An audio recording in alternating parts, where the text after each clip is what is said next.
চিন্ময় কৃষ্ণ দাসের গ্রেপ্তারের পর এমনিতেই উত্তাল বাংলাদেশ। এর আঁচ পড়েছে ভারতেও।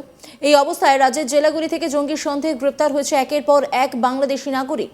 সূত্রের খবর, গোপনে নাশকতার ছক কষতে বাংলার বিভিন্ন জেলায় গোপন আস্তানা গেড়েছে বাংলাদেশি জঙ্গিরা। মুর্শিদাবাদ থেকে একের পর এক বাংলাদেশি নাগরিক গ্রেপ্তার হওয়ার ঘটনায় কপালে চিন্তার ভাঁজ চওড়া হয়েছে প্রশাসনের। অন্যদিকে টাকার বিনিময়ে সীমান্ত দিয়ে এদেশের লোক ঢোকাচ্ছে খোদ এদেশেরই দালালরাই। রোজই কম বেশি বাংলার দিকে দিকে এই বাংলাদেশি নিষিদ্ধ জঙ্গি সংগঠনের সদস্যদের গ্রেপ্তার করা হচ্ছে। জানাও গিয়েছে যে তাদের মধ্যে কেউ কেউ আবার সক্রিয় নিষিদ্ধ জঙ্গি সংগঠনের স্লিপার সেলের সদস্য। এবার জঙ্গি যোগের সূত্র ধরে সাদ শেখের পিস্তত ভাই সাজিবুল ইসলাম ও পাশের ভোলাগ্রাম থেকে মুস্তাকিম মণ্ডলকে গ্রেপ্তার করেছে পুলিশ। মুর্শিদাবাদে 40টি ইসলামী জঙ্গি স্লিপার সেল রয়েছে বলে জানিয়েছে খোদ গোয়েন্দারা। যদি তাই হয় তাহলে গোটা বাংলা যে খুব শীঘ্রই আফগানিস্তান পাকিস্তান হয়ে যাবে তা বলার অপেক্ষা রাখে না। সন্ত্রাস এবং সন্ত্রাসবাদী এই দুই শব্দের সঙ্গে আমরা প্রত্যেকেই কম বেশি পরিচিত। এই সন্ত্রাসবাদীরা কেবল আমাদের নয়, গোটা পৃথিবীর শত্রু। এদের বিরুদ্ধে গোটা পৃথিবী জুড়ে লড়াই চলছে। তবে কোনো কিছুর কাছেই সন্ত্রাসবাদীরা হার মানেনি। তারা আক্রমণের যে পদ্ধতি, ভিন্ন ভিন্ন পদ্ধতি খুঁজে বার করে নিয়েছে। এইসবের মধ্যে সব থেকে ভয়ঙ্কর পদ্ধতি হলো স্লিপার সেল। এবার আপনাদেরকে বলি যে স্লিপার সেলটা ঠিক কি। সাদামাটাভাবে যদি বলি তাহলে হলো মগজ ধোলাই।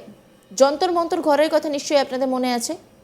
হীরক রাজার দেশে, সেই হীরক রাজার দেশে যন্তর মন্তর ঘর, বেয়ারা প্রজাদের মগজ ধোলাইয়ের জন্য মস্তিষ্ক প্রস্খালন যন্ত্র বানিয়েছিল হাল্লার রাজার মাইনে করা বিজ্ঞানী গবেষক গৌবুচন্দ্র।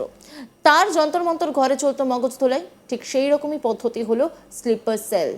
বাংলাদেশের নিষিদ্ধ জঙ্গি সংগঠন আনসারুল্লাহ বাংলার টিম অন্যতম সক্রিয় সদস্য সাদ রবি ওরফে সাব শেখকে আসাম এসটিএফ আগে কেরল থেকে গ্রেপ্তার করেছিল। আর জানা যায় এই সাব শেখের যোগ রয়েছে মুর্শিদাবাদের নওদায়। এবার জঙ্গি যোগের সূত্র ধরে সোমবার গভীর রাতে নওদা থানার দুর্লভপুর গ্রাম থেকে সাদ শেখের পিস্তত ভাই সাজিবুল ইসলাম ও পাশের ভোলা গ্রাম থেকে মুস্তাকিম মণ্ডলকে রাজ্য পুলিশের এসটিএফ গ্রেপ্তার করে। মঙ্গলবার দুজনকে বহরমপুর জেলা জজ আদালতে তুলে 14 দিনের পুলিশ হেফাজতের আবেদন করা হয়। বিচারক 14 দিনের আবেদন মঞ্জুর করেন। এরপরেই তাদের নিয়ে কলকাতার উদ্দেশ্যে রওনা দেয় পরবর্তী জিজ্ঞাসাবাদের জন্য। অত্যন্ত সাদাসিধা জীবনযাপনে অভ্যস্ত সাজিবুল ইসলাম জঙ্গি সন্দেহে গ্রেপ্তার খবর চাউর হতেই এলাকা জুড়ে আতঙ্ক ছড়িয়েছে। এদিকে গোয়েন্দা সূত্রে জানা গিয়েছে মুর্শিদাবাদ জেলা জুড়ে জঙ্গি সংগঠনে প্রায় 40টি স্লিপার সেল সক্রিয় রয়েছে। এই নিয়ে একটি রিপোর্ট তুলে ধরেছেন আমার কলিগ গোপাল ঠাকুর। দেখাবো আপনাদের। দেখো, বাংলাদেশের নিষিদ্ধ জঙ্গি সংগঠন আনসারুল বাংলার অন্যতম সক্রিয় সদস্য সাপ রেডি ওরফে সাপ শেখ ইতিমধ্যেই আসাম এসটিএফ গত 18ই ডিসেম্বর, গত বছরের 18ই ডিসেম্বর পশ্চিমবঙ্গ সহ ভারতের 3টি রাজ্যে তারা অভিযান চালায় এবং কেরল থেকে এই সাপ রেডিকে গ্রেপ্তার করে, যা অন্যতম সক্রিয় সদস্য। এবার বাংলা এসটিএফ অর্থাৎ রাজ্যের এসটিএফ যোগসূত্র ধরে মুর্শিদাবাদের নওদায় এই সাপ রেডির যে যোগসূত্র ছিল সেই যোগসূত্র ধরে সাপ রেডি অর্থাৎ সাপ শেখ, সেই সাপ শেখের পিস্তত ভাই সাজিবুল ইসলাম, অন্যদিকে পাশের গ্রাম ভোলা গ্রামের মুস্তাকিম মণ্ডল, এই দুইজন যুবককে রীতিমতো রবিবার রাত্রে বাংলা এসটিএফ অর্থাৎ রাজ্যের এসটিএফ গোপন সূত্র এবং জঙ্গির যোগসূত্র মারফত মুর্শিদাবাদের নওদা থেকে এই দুজনকে গ্রেপ্তার করে এবং গতকাল মুর্শিদাবাদ জেলার আদালতে তাদেরকে পেশ করা হয় এবং পুলিশি পক্ষ থেকে 14 দিনের তাদের আবেদন করা হয় এবং মুর্শিদাবাদ জেলা আদালতের বিচারক 14 দিনের জন্যই তাদের মঞ্জুর করে। এই যে সাব শেখ রীতিমতো যে অন্যতম সক্রিয় সদস্য, বাংলা আনসারুল টিমের সক্রিয় সদস্য রয়েছেন, এই সাব শেখের পিস্তত ভাই হচ্ছে সাজিবুল ইসলাম।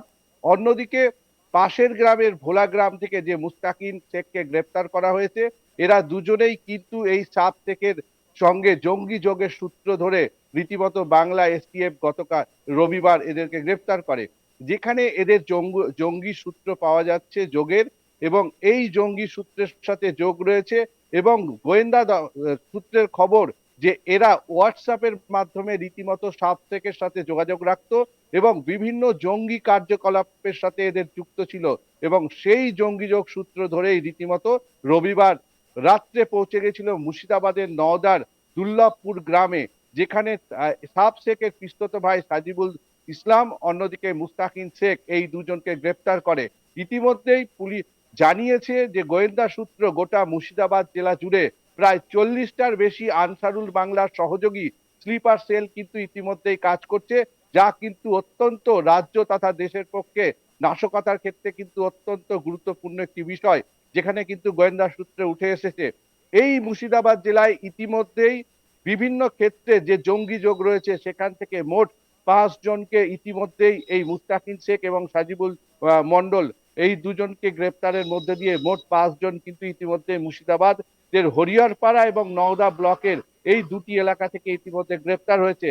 যেখানে আসাম এসটিএফ রাজ্য পুলিশের সহযোগিতা নিয়ে গত 18ই ডিসেম্বর গত বছরের প্রায় পশ্চিমবঙ্গ, আসাম এবং কেরালা থেকে মোট 8 জন জঙ্গি সন্দেহে গ্রেপ্তার করেছিল। তাদের মধ্যে সবাই বাংলাদেশের নিষিদ্ধ জঙ্গি সংগঠন আনসারুল্লাহ বাংলার সহযোগী, অর্থাৎ অন্যদিকে আল কায়দার সহযোগী সংগঠন হিসেবে চিহ্নিত।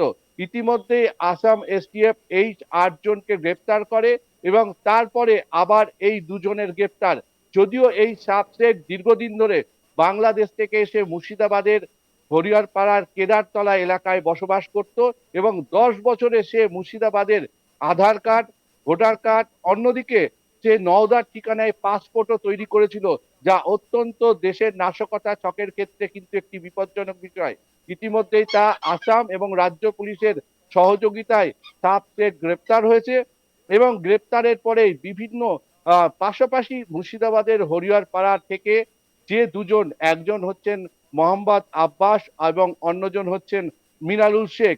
জানা যাচ্ছে যে এই আব্বাস মুর্শিদাবাদের হরিহরপাড়ার নিশ্চিন্তপুর এলাকায় একটি বাড়ি ভাড়া নিয়ে দীর্ঘ 6 মাসের বেশি যাবৎ সময় ধরে এখানে কিন্তু মাদ্রাসা চালাতেন। আর এই মাদ্রাসায় অল্প বয়সের ছেলেদের কচিকাঁচাদের নিয়ে রীতিমতো মগজ ধোলায়, আরবি পড়ানোর বাহানায় এখানে কিন্তু মগজ ধোলায় চলতো, যা দেশের ক্ষেত্রে রীতিমতো নাশকতার ক্ষেত্রে একটি বিপজ্জনক বিষয়।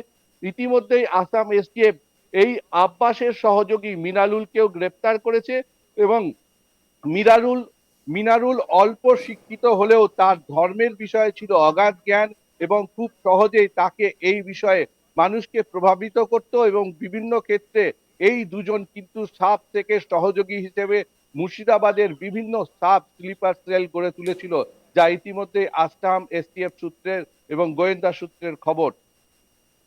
অন্যান্য খবরের আপডেটের জন্য অবশ্যই নজর রাখুন আজ তাক বাংলার ইউটিউব স্ট্রিমিংয়ে। লাইক, কমেন্ট, শেয়ার এবং সাবস্ক্রাইব করতে ভুলবেন না।